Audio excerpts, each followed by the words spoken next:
KPIX 5 News begins with a feud over the future of this family farm. Pumpkins aren't paying the bills, so the owner wants to add pot to the mix. Good evening, I'm Juliette Goodrich. I'm Alan Martin. It is a 180 for the owner of the Half Moon Bay Farm. He's looking to a new cash crop. Farmer John's pumpkin farm sits right along Highway 1, just a mile north of the Highway 92 intersection.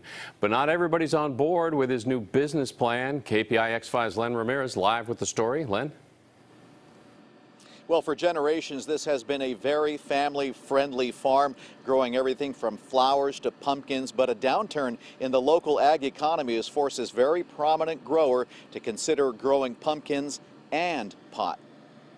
So these are a couple of our premier plant seeds. He's best known for growing some of Half Moon Bay's biggest pumpkins. We just keep on farming.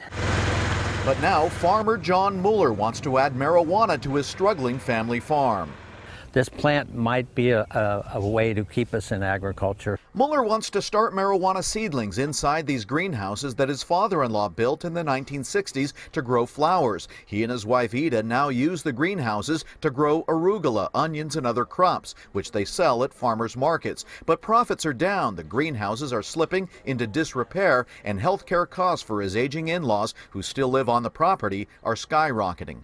I think if we could derive some income from the cannabis, it would be very important for us to help offset their expenses. We are hoping that the cannabis will be the new use for these greenhouses to keep Daylight Farms in business once again. The Muellers would partner with investors who would rehab the greenhouses and cultivate young cannabis plants, which would then be sold to other growers. It would be a big change for Mueller, a Republican, a Vietnam vet, a former mayor of Half Moon Bay, and a longtime water board member who says he didn't even vote for Prop 64, which legalized recreational pot in California.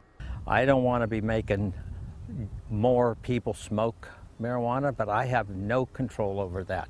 It's the talk of the town in tiny Half Moon Bay, where prominent members of the Catholic Church have come out against the plan, which is up for city council approval next month. I would definitely want my pumpkins separated from my cannabis. Tourists and locals are weighing in. The pumpkins, all the children love that, and it just kind of doesn't go together. I think, a lot of the horticulture folks are going to be doing this. It's happening in many other places, and I understand it's being done with a lot of oversight and regulation. Everyone is concerned about what's going on, but it's a legal plant to grow. A public hearing is going to be held on June 5th that will decide whether or not pot will be allowed to be cultivated within the city limits, which is where we are right now. The Muellers say it is a decision that will make or break this family farm. Reporting live in Half Moon Bay, Len Ramirez, KPIX 5.